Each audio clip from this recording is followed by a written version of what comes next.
We know that a very elaborate astronomical clock was made by an English monk named Richard of Wallingford in the early 1300s. This clock, this shows Richard, unfortunately suffering from the last stages of leprosy, but that did not prevent him from building a really brilliant piece of mechanism and recording it very, very accurately and completely. In this clock, he used a form of verge escapement to both regulate the going of the clock and strike the alarm bell. And it's from that particular manuscript that, and some surviving sketches from Leonardo da Vinci that indicate that the alarm mechanism probably inspired the mechanical escapement. So we see automatic music perhaps inspiring the development of mechanical timekeepers. Ample evidence exists of mechanical alarms in the 15th century church. Here's an intarsia from a church in northern Italy. This is an inlaid wood picture, and the alarm is sounded here by a weight falling here, turning a crank, and rocking a bell back and forth, with the clock mechanism being regulated by the verge and folio. Here's a clock probably from Germany or possibly northern Italy, where the alarm mechanism is regulated by exactly the same device as regulates the going of the clock here, the verge and folio.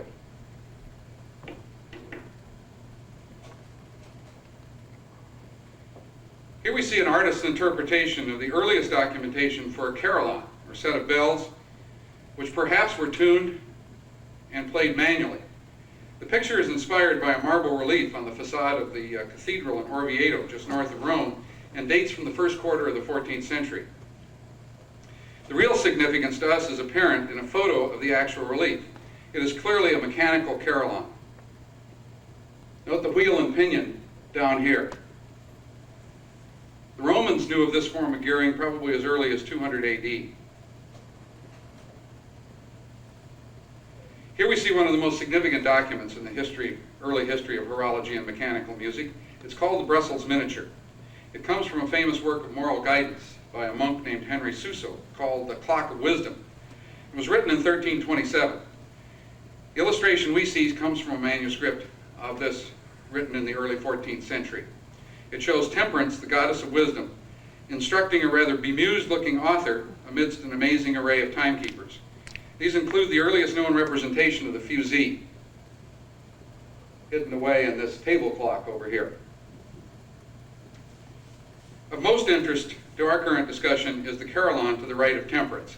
Notice the similarity to the Orvieto relief that we just looked at. But it's this mechanism here. The bells are cut off, hidden away up here, and some form of actuating mechanism, ringing mechanism here. That the carillon belongs to the clock is not obvious unless we view the full page from which the miniature is taken. We see the clock has been separated for convenience of illustration. Note the bell at the top of the page, which sits on top here, and this sits on top here, and the whole construction should look something like this. These clocks were probably located entirely within the church, or within the cathedrals rather than in the tower. But we can see what I think is an evolutionary process where the automatic alarm device evolved into a more elaborate automatic carillon. Automatic carillons, actuated by a pin drum, first appeared during the 15th century in Flanders and the Netherlands. This illustration is from a book by a man named Kircher and was written in 1650. Note the weight drives and clock mechanism regulated by the folio, down in this corner here.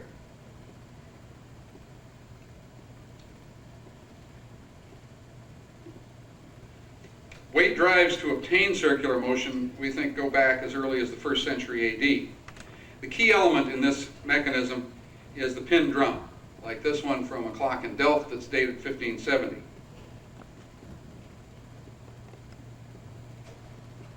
These pin drums, actuating hammers, might have been inspired by hammer mills used for processing ore and making paper. These mills were known in the early 8th century. This illustration is from the Diderot Encyclopedia of the 18th century in France.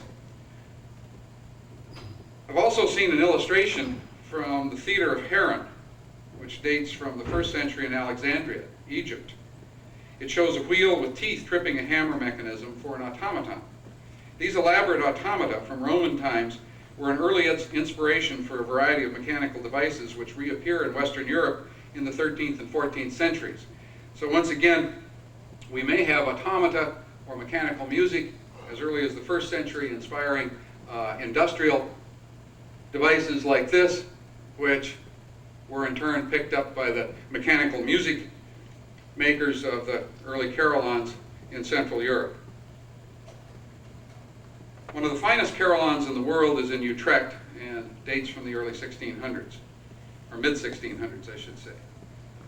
The view from the tower shows a town, even to this day, a little altered from the 17th century. Here we see the pin barrel and actuating levers. Note that the barrel can be repinned to change the program. This was one of the principal duties of a carillonneur.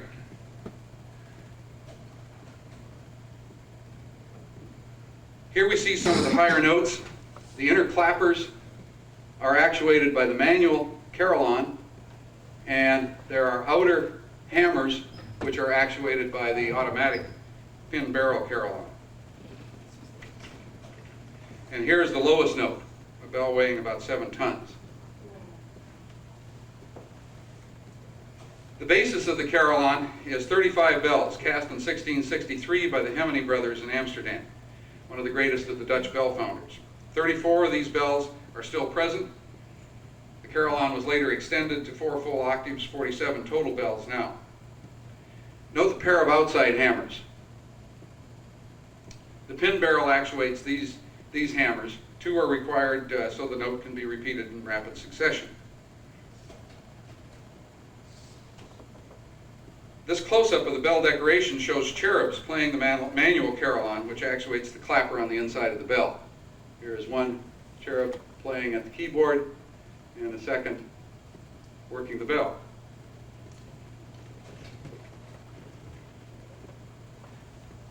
This is Dr. J.J. Haskell's, director of the Utrecht Mechanical Museum, giving a concert for an Antiquarian Horological Society tour back in 1982 that I was fortunate enough to be on.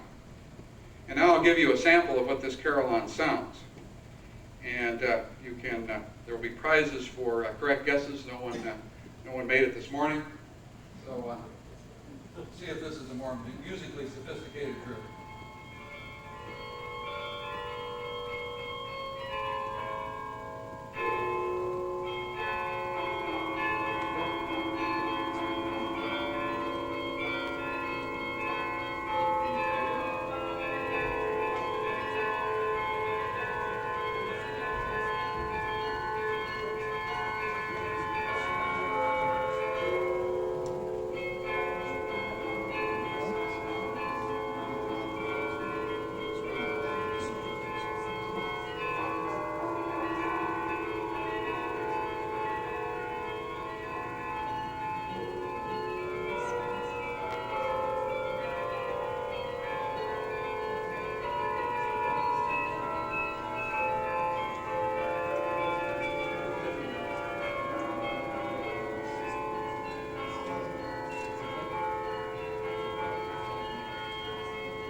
Guesses? Vivaldi. Very good. Vivaldi's Concerto in B minor. You beat the morning crowd. Obviously, the sophisticates come out in the afternoon.